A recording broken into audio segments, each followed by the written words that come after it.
일본에 오면은 가장 많은 사람들이, 교토 여행 오면은 가장 많은 사람들이 오는 곳이죠. 니조성입니다. 니조성. 이 니조성이라는 게 큰 의미는 없어요. 그러니까 이 교토는요, 북쪽에서부터 뭐 니조, 산조, 시조, 고조 뭐 이런 식으로 숫자를 붙여서 거리를 나눕니다. 뭐 시조라고 하더라고요.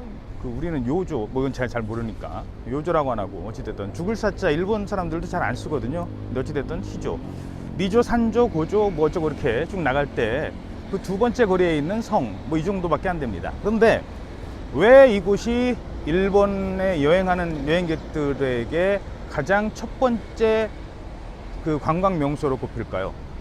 물론 일단 멋있어요. 저는 지금 바깥에 아직 입장료도 내지 않고 있습니다만 안에 들어가면 참 멋있습니다. 그리고 이 바깥의 거리도 참 시원하게 잘 정비가 돼 있어요. 그래서 그런 건 아니고요. 그 첫 번째고, 두 번째는 그래도 돈 내고 여기까지 왔는데 뭐라도 하나 구경해야 될 거 아닙니까? 가장 일본적인 거, 뭐 서울에 오면 경복궁 보듯이 가장 일본적인 거를 보고 싶은 사람들이, 관광객들이 많이 찾는 곳입니다. 자, 그러면 왜 이 니조성을 찾느냐? 니조성의 역사적 의미가 무엇이냐? 제 나름대로 해석한 것은 바로 도쿠가와 막부의 시작과 끝이라는 것입니다. 일본을 통일한 도쿠가와 이에야스는 에도, 그러니까 도쿄에 본거지가 있었습니다. 도쿄에 본거지가 있다 보니까 도쿄에서 이 교토까지 한 500km 걸려요. 차로 한 5시간, 6시간, 서울 부산 거리입니다. 그러니까 이걸 어떻게 그 시대에 통치를 합니까?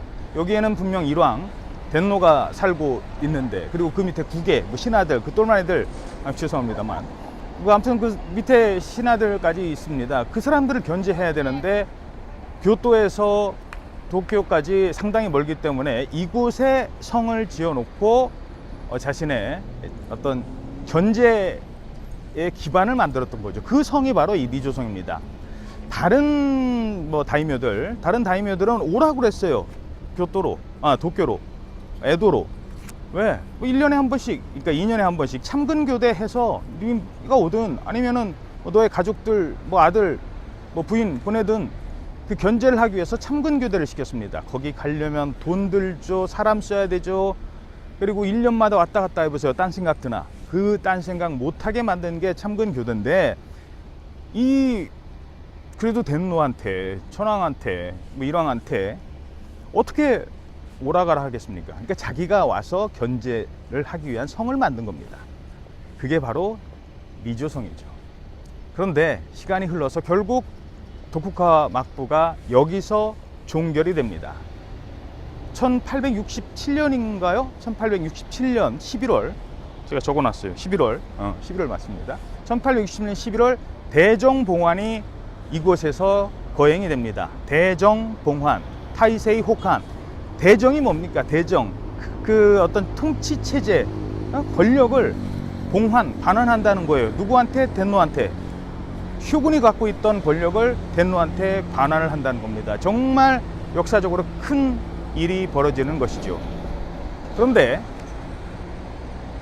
이 권한을, 이 통치 권력을 반환받은 그 덴노, 그러니까 쉽게 말해서 일본의 그 일왕이 누군지 아십니까? 그때 메이지잖아요. 메이지 유신이니까.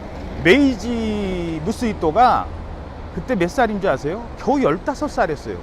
15밖에 안 된 아이한테 권력을 준답니다. 참 웃기죠? 결국 이 메이지 유신은 쇼군이 천황한테 권력을 준다는 명분, 모양은 그랬는지 몰라도 결국은 사초동맹, 메이지 유신을 이끌었던 그 조슈, 사스마 이 세력들한테 항복을 하는 겁니다. 근데 좀 이해가 안 되는 부분이 있어요. 바로 여기서 일본의 사무라이 정신은 어디 갔냐 하는 겁니다. 여러 가지 사무라이 정신이 있겠지만 제가 보는 사무라이 정신 가운데 하나는, 일본의 그 나름 사무라이들은 적과 싸울 때 두 가지를 합니다. 끝까지, 죽을 때까지 싸우거나, 그렇지 못하면 셋부크, 할복을 합니다. 그런데 그런 정신이 없어요. 이 마지막 쇼군 요시노부한테는. 그리고 그는 에도에서 그 이후에 메이지 유신 과정에서 도망 다니고 오사카 성 떠나서 혼자 애도 가 있고 거기서 또 도망 다니고 뭐 다른 애 자기 똘마니 내어서 자기만 좀 살려달라고 하고 이런 과정이 있지만 뭐 어찌됐든 그 나름대로의 변명을 하겠습니다만 그래도 이런 어떤 권력의 이양 과정이 있었기 때문에 물론 뭐 그 이후에도 전쟁은 일어납니다. 보신 전쟁이 일어나죠. 그래도 그 이양 과정의 중요한 순간에 자신의 권한을 넘겨줬던 요시노부가 있었기 때문에 메이지 유신이 성공을 할 수 있었던 그런 배경이 되기도 합니다. 자, 이 뭐 얘기가 좀 길어졌는데요. 안에 들어가서 좀 더 자세히 살펴보도록 하시죠.